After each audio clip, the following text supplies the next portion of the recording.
Hey, good morning, good evening, good afternoon. Depends on where you're listening, where you're viewing from.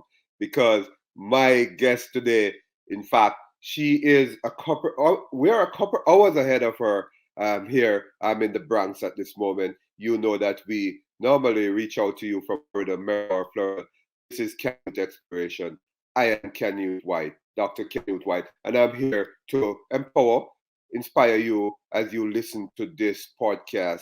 We That's what we do here on Canute Exploration, your topic in a podcast.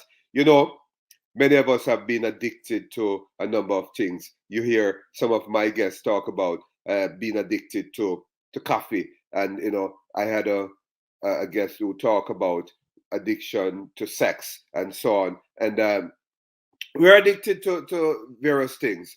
Many of us are addicted to food, right? To sweet stuff.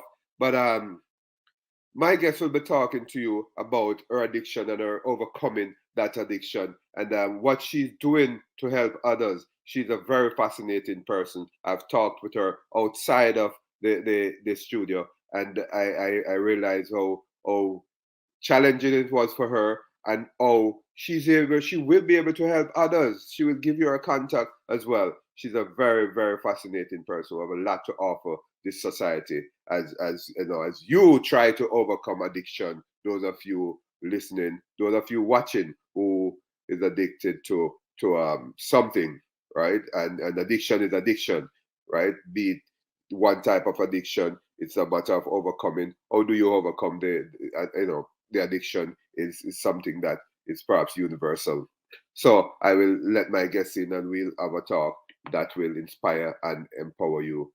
Her name is Jennifer Jeffries. She is, as I said, somewhere a couple hours we are ahead of her in LA, California.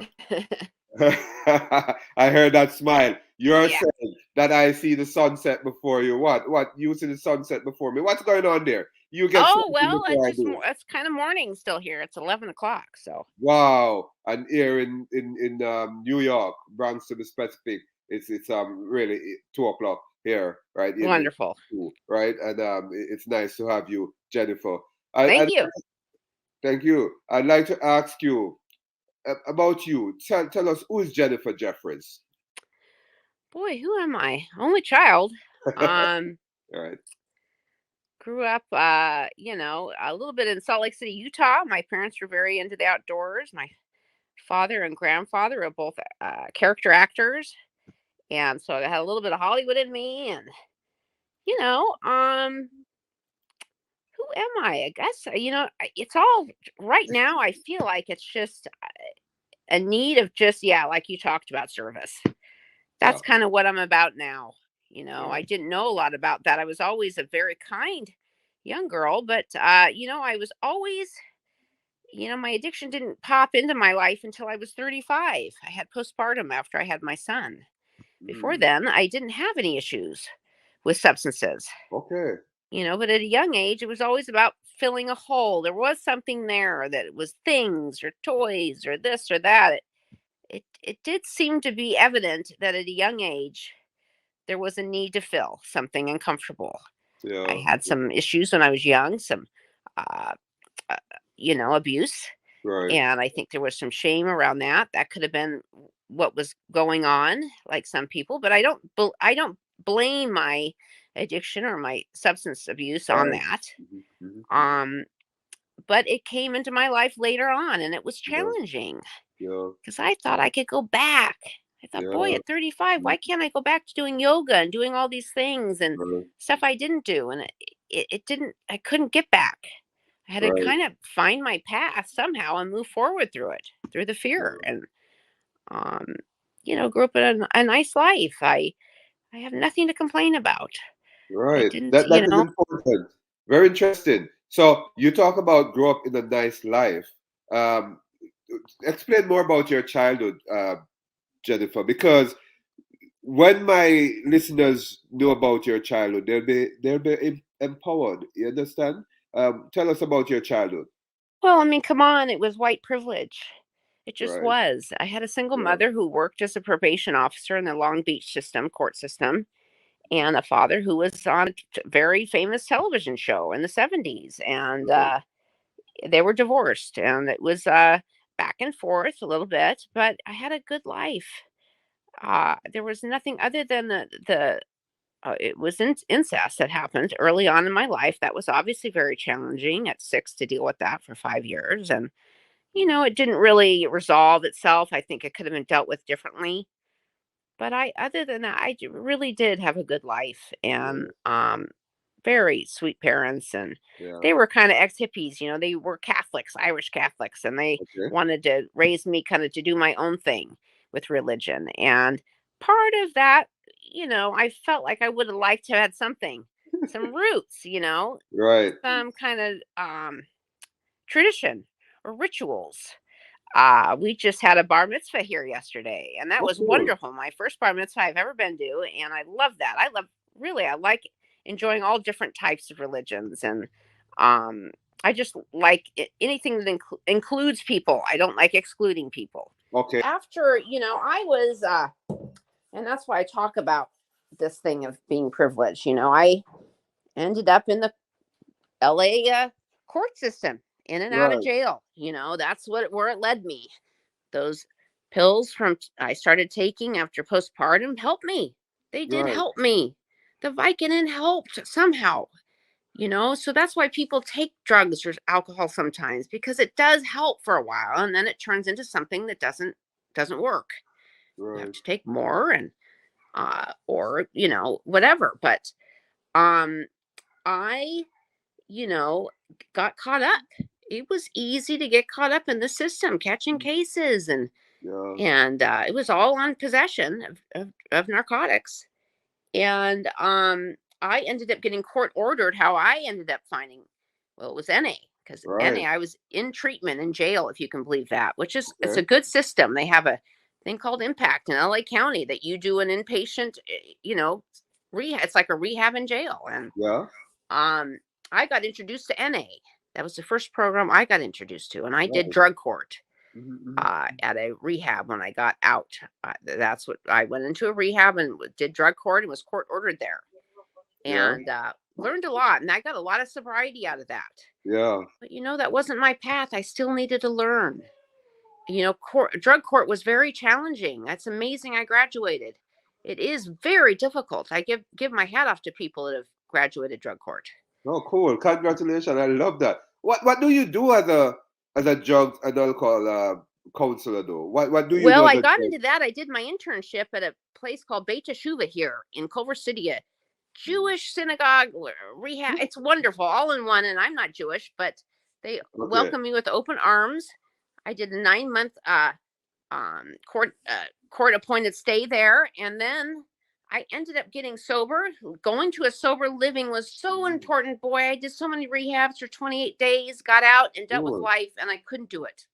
Yeah. I had to do that 9 months in a sober living after Yeah. 6 months in a rehab.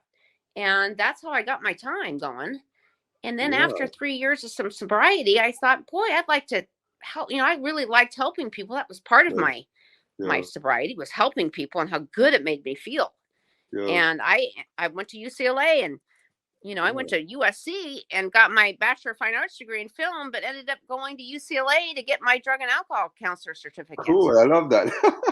and ended up interning at Beit Teshuva. They had me back and did Yeah. some work there. And then, what happened? The Mm. pandemic happened. Yeah, it happens, right? We Yeah. had to, I was volunteering a lot of my time there, and they couldn't keep the volunteers there any longer. That I was counseling as a volunteer, Right. people, and I had some wonderful clients, and we couldn't do it. They had to close it down. There were, too many people there, had to let people go, and all this Yeah. business. Well, that was my purpose, I realized. Yeah. Mhm. And without that purpose, things got very difficult for me in this pandemic. Yeah. Yeah. I Yeah. talk a lot about harm reduction, and we Oh, get cool. into that. We can talk about that too. But Yeah. Tell me about that. well, harm reduction is something I'm very passionate about, and I'd Mm. like the 12-step world and harm reduction to somehow meet a little bit. We've found a lot of people. This is the worst year of our overdoses. 100,000. Yeah. Yeah, Wow. and harm reduction, they say, is helping a lot of people in the communities, the homeless communities, people on the streets, and people just like me or Yeah. whomever. Right. It's meeting people where they're at. Yeah. Yeah. Yeah. Meeting people where they're at and safe. Using drugs in a safe way. Yeah. Yeah. Back when I was using narcotics, we didn't have fentanyl.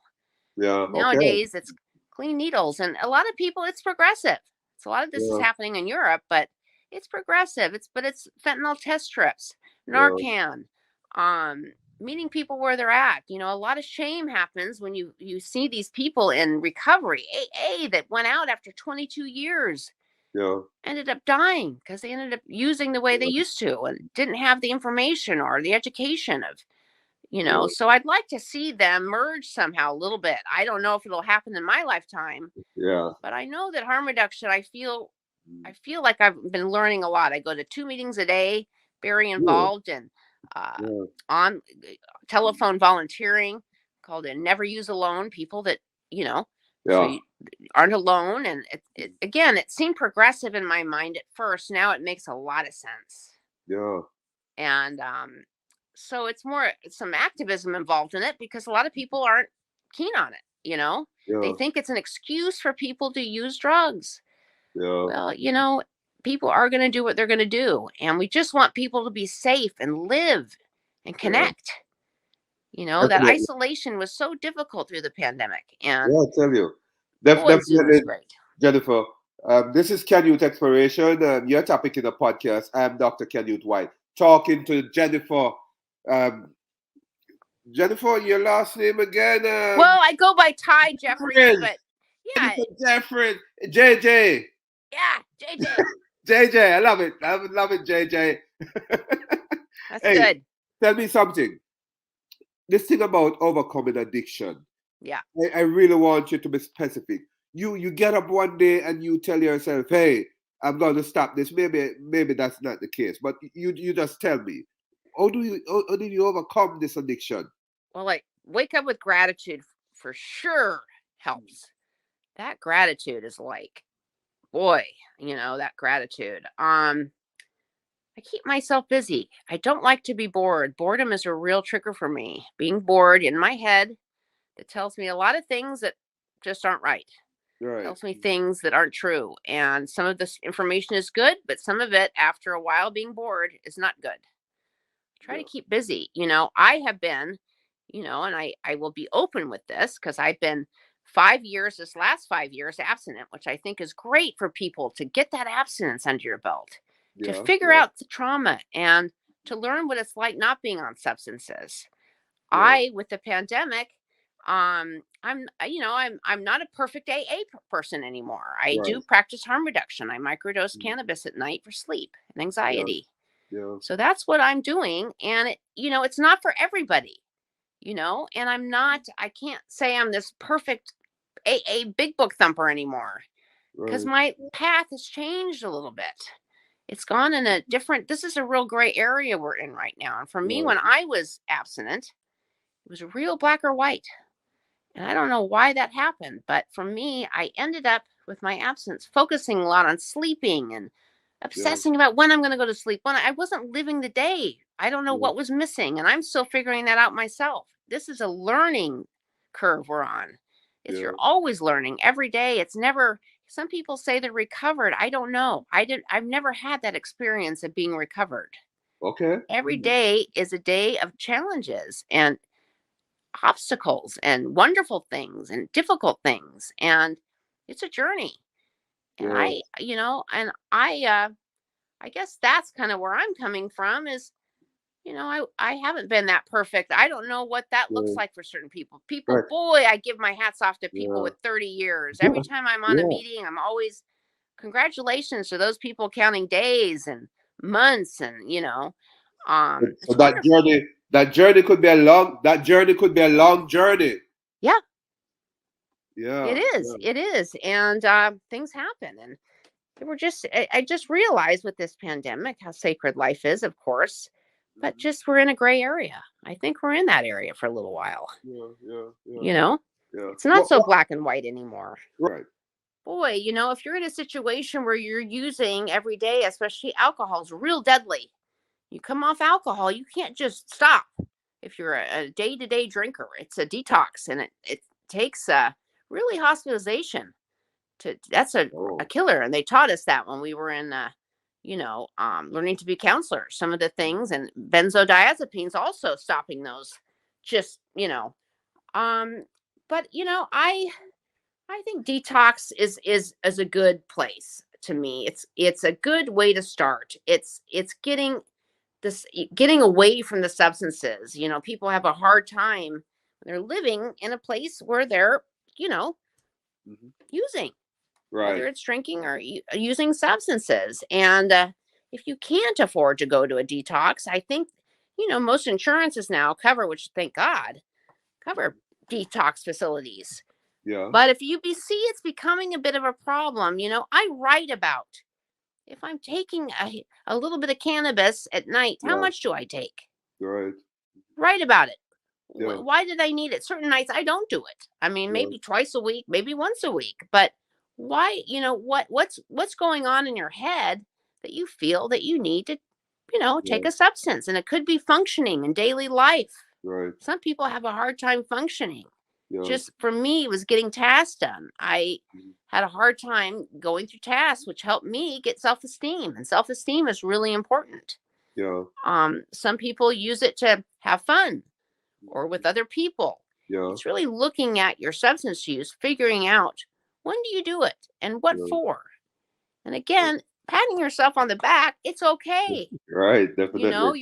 You're taking the time to really kind of figure this stuff out. It doesn't come easy. It takes a while, and you're not ever going to figure it out. Yeah. You're just, and again, people meeting you where you're at. This is where I'm at. Yeah. And it's okay. There's no shame in this. Of course not. Of course not, Jennifer. Because you being transparent, you being as transparent as you are, it helps. So there must be somebody to Yeah. tell the story. Connection Right. The connection. is huge. Connection is the opposite of addiction. Oh, explain that. Explain that to me. Well, that's what I've heard. And it makes sense to me because when I'm connected with people, my family, friends, now it's a lot on Zoom, which at first was difficult because I like being in the rooms and hugs and all that. Yeah. But now I love it. And connection's really important. That's what we thrive as humans, connection. Right. I'm writing some essays right now about music, the pandemic, and Yeah. recovery, because those Yeah. those music for me was a real connection. Oh. When I first got sober, I couldn't listen to music. It was too powerful. It brought me back too many memories I couldn't deal with right away. Yeah. Yeah. I Yeah. had to abstain from music, and it's such a big part of my life. Yeah. And yeah, so I find connection is vital. Yeah. Vital. These online, there's so many online recovery meetings, or Oh. mental health. I mean, I've had mental health issues really my whole life. That's Yeah. really what it, I'm both, Yeah. um, mental health and substance. Yeah. And talking to somebody about it, transparency, Yeah. no shame. Hey, not feeling alone. Other people feel this way because, Yeah. boy, that substance and alcoholism, there's something about it. It's like, I'm alone. I'm the only person that feels this way. And it's just Right. not the case. Mhm. Everyone has their own story, but Yeah. it's just good Definitely. to hear it all. And you don't Right. feel so alone. Mhm. You talked about mental illnesses, mental Yes. challenges. Can you tell me more about that? Well, I suffer from depression and anxiety. I have issues a little bit, like talked about it a little bit when I was in my abstinence, of sleeping and wanting to be Yeah. in bed and Yeah. lethargic and some of that. I started, which was a problem in the AA program. I wasn't allowed to go to certain meetings, which was difficult. I started uh, XR Adderall. Now, I don't Yeah. recommend this for people, everybody. Yeah. Obviously, Mhm. it's an Yeah. extended release Adderall, which helped me, like I said, getting through tasks, gave me a Mhm. little bit of an energy boost of wanting to get out of bed and get things done. It's not a Yeah. head change. I don't find any head change from it. I do it as Yeah. directed. Yeah. And it's helped quite a bit. I'm on, some antidepressants. Yeah. I've been on the similar ones for a long time. I take a trazodone sometimes to help sleep.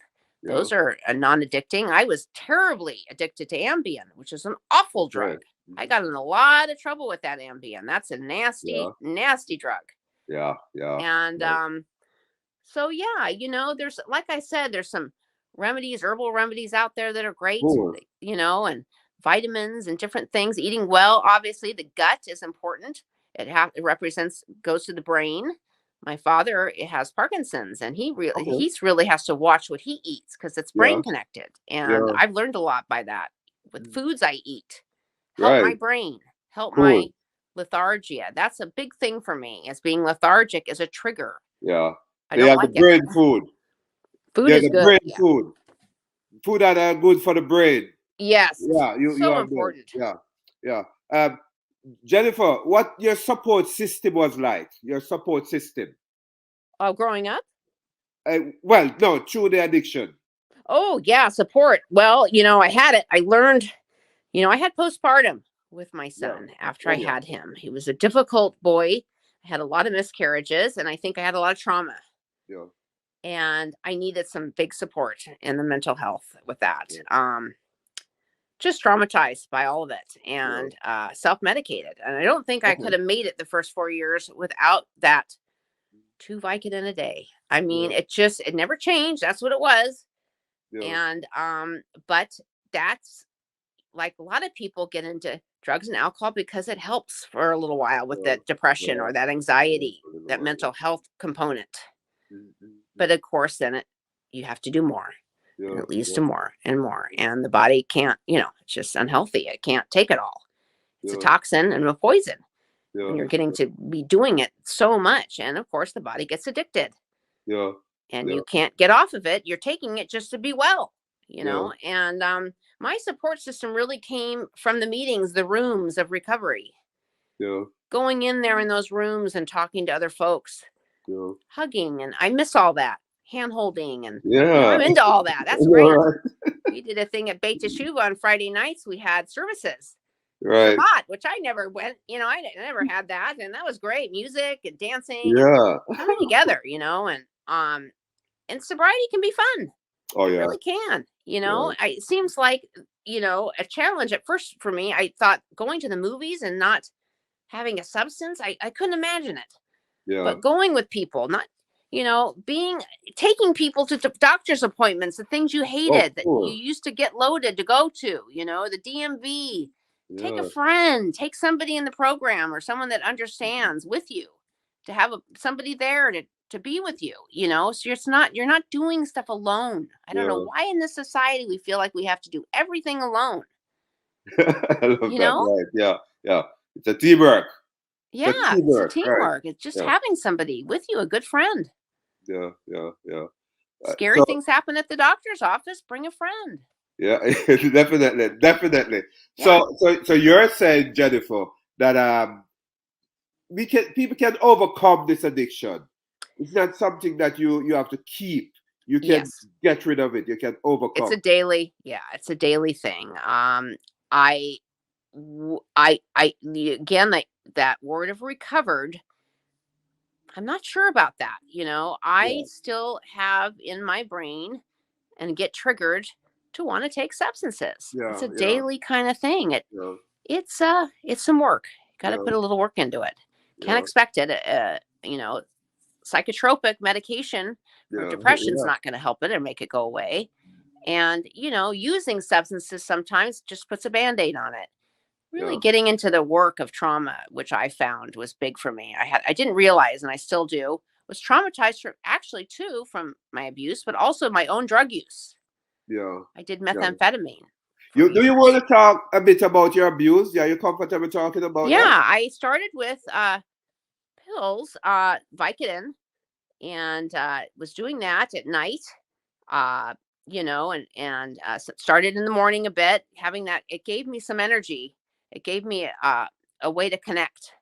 I Yeah. wasn't connecting with my son. I didn't have therapy at the time. I didn't go to a therapist. I knew nothing about Yeah. postpartum. I didn't know what I was doing. I just knew that the medication that I was getting after I had my miscarriages, I had five, Yeah. the Vicodin, was helping me with my trauma. So that's where it went. The Vicodin and the trauma. It somehow made me want to connect with people, the Right. medication. Right. And it started there. And then what happened was ended up going through divorce and a custody battle ensued because of the drug use. Went to 28-day rehabs, fancy ones here in LA. Couldn't, yeah, right Yeah. out of the 28 days back to my son would relapse. I couldn't somehow mother. I Yeah. couldn't connect after those 28 days. It wasn't enough time. And I felt Yeah. guilt being any time longer. It's Yeah. hard for Yeah. mothers, especially with young kids. Um, then I got divorced and I moved to Venice. Now, this is the Yeah. first time kind of on my own. I met my ex-husband when I was 18 at USC. Okay. So this was a big change, and I went down to Venice and boy, the game on. It was getting into narcotics then. Started going that I couldn't get the pills anymore, then going to heroin. This is a story of many people that Yeah. start with opioids in Okay. getting Yeah. surgeries or whatnot, then moving on to heroin. Yeah. Then it was I was like a chemist. I didn't ever want to be um, nodding out or too loaded. It was always about functioning for me.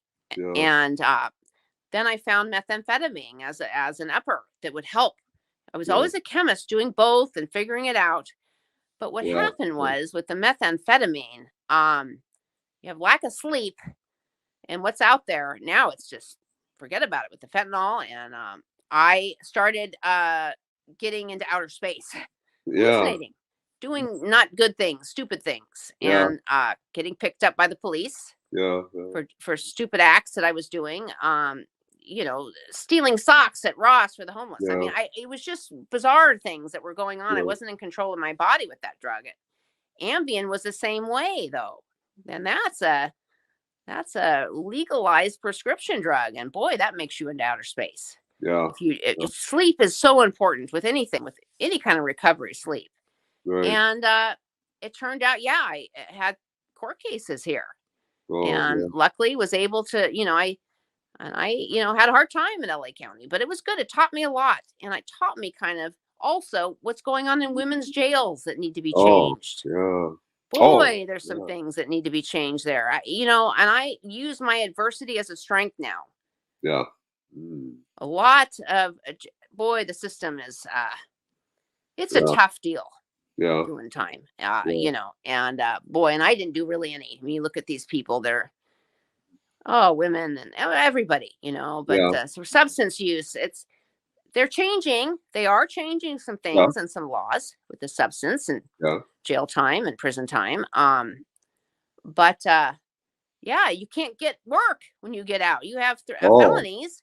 Where how do you get work? You end up going, it's you. They are out there, and they're coming more and more hiring felons. yeah. But And you starting know, over is very difficult, yeah. especially when you're a mother. And that's what I wanted to ask you more about, right? This is Canute Exploration. I'm Dr. Canute White. I'm talking to Jennifer Jeffries. Jennifer, the stigma. Oh, Talk to me about the stigma you experience. yeah, the stigma, boy. I guess stigma. First off, mental health. I dealt with that because that became before the addiction. Yeah, the addiction and stigma is very difficult. Of course, being a felon was not, that has its own stigma. But let's talk about the substance stigma. It is especially with AA. It's kind of doing those amends are really important. And they taught me that my sobriety was a living amends to my family and friends for all the damage I caused to them. And that was a real, you know, part of it that I wanted to stay sober for the rest of my life because I felt like I had a living amends to do. And I still have living amends. Yeah.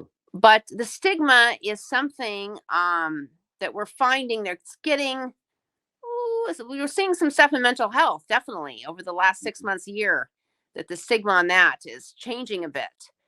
But that stigma on substances, how alcohol's okay, it's not a drug or whatever.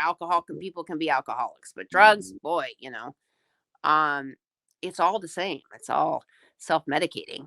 Yeah. And but the stigma towards addiction is a tough one, because of the court system. It's against the law.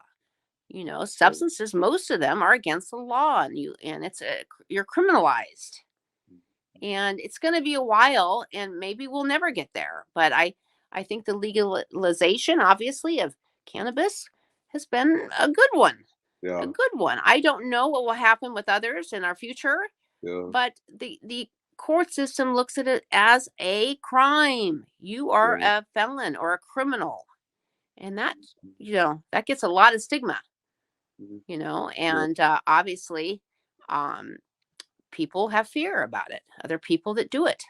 Yeah.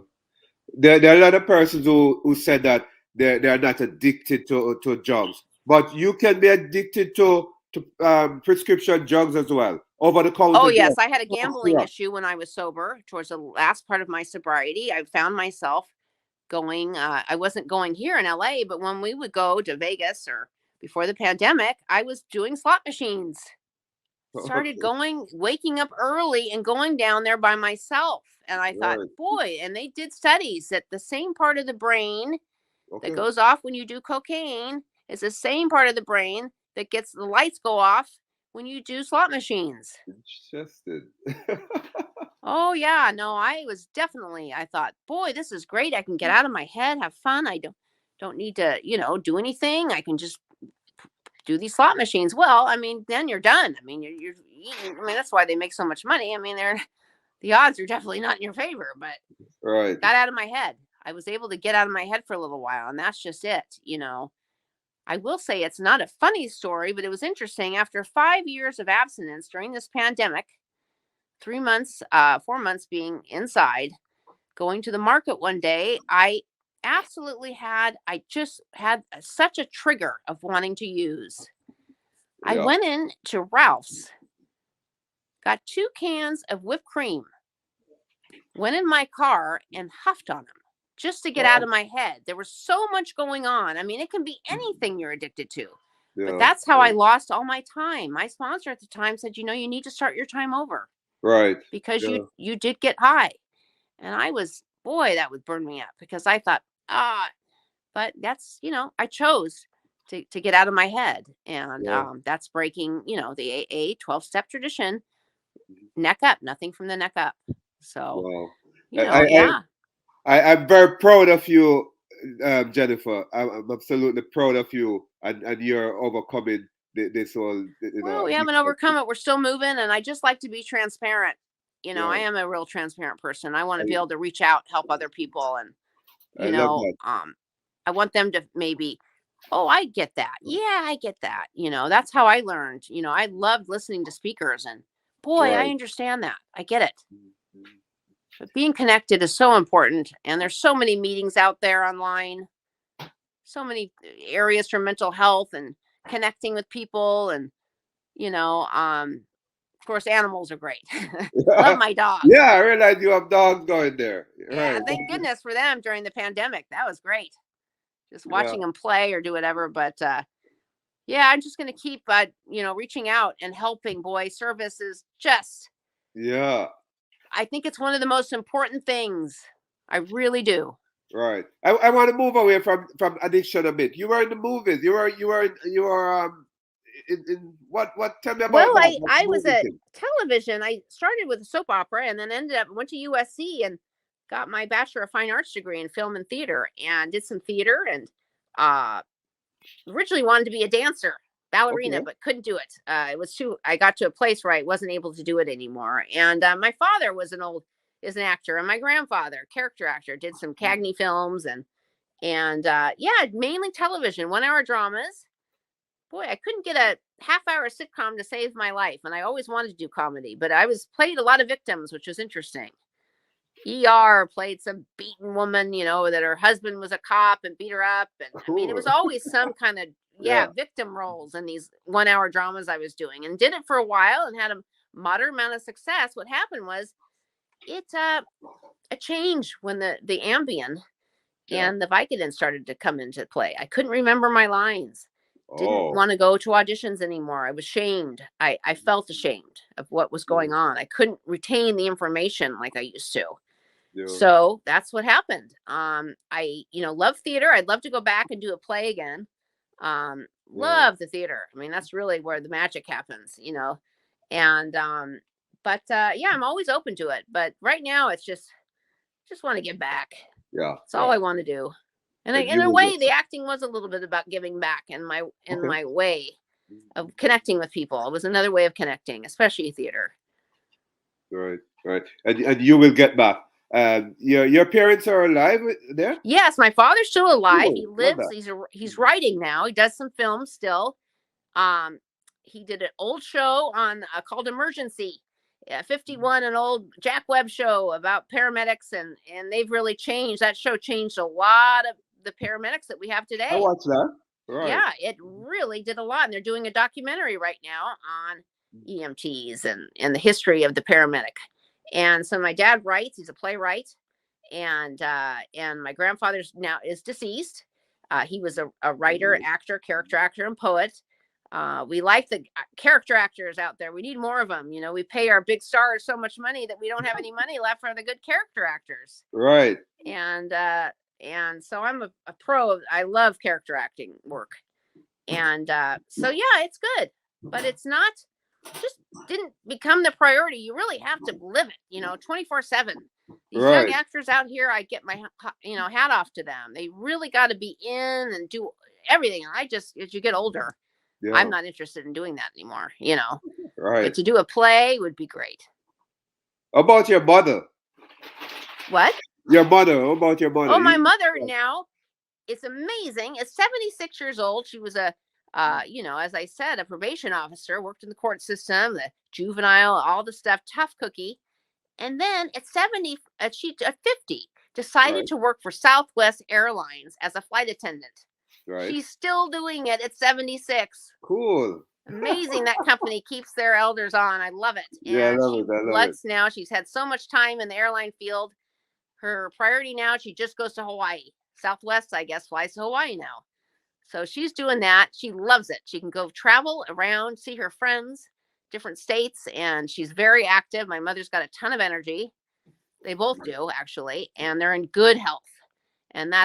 I love that. And I'm an only child. So, Oh, you are. yes, I am, which is, yeah, Which it is would be good, nice right? to maybe have an older brother or something like that. But You yeah, get all the attention, Jennifer. yeah, You I got all did. the But yeah, attention. I'm also responsible for my parents.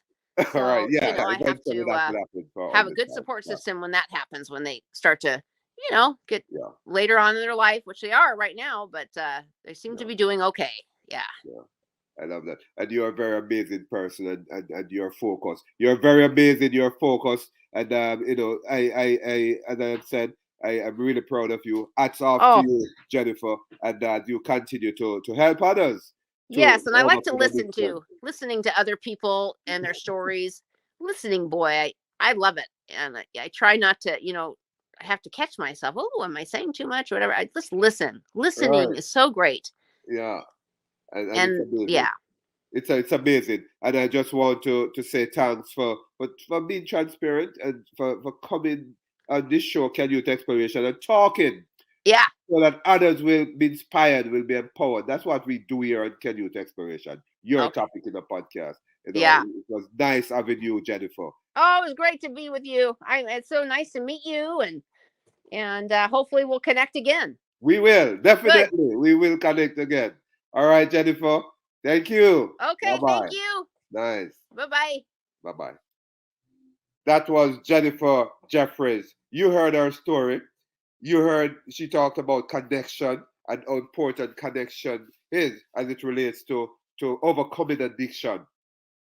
Jennifer Jeffries is somebody that you need to get in touch with. You just type her name in, and you perhaps see her coming up as a counselor, addiction, alcohol and addiction, drugs, sorry, alcohol and drugs counselor, and it's important for you to listen this podcast over and over again, share it, subscribe, comment, because guess what happened? You never know if you will meet someone who is addicted and need this sort of information that Jennifer has to share. And remember, we're still in a pandemic. Wear your mask, wash your hands. I call it the hygiene thing. Do the hygiene thing. And I'm not forcing you to take the vaccine, but I'm encouraging you to take the vaccine. I've done my two Pfizer, Um, just do the right thing so that we can get back out there and get back to some form of normalcy, because we'll never be normal after the pandemic, but some form of normalcy. I'm Dr. Canute White. This was Canute's Exploration. Was nice talking to you again. Nice connecting with you. Goodbye.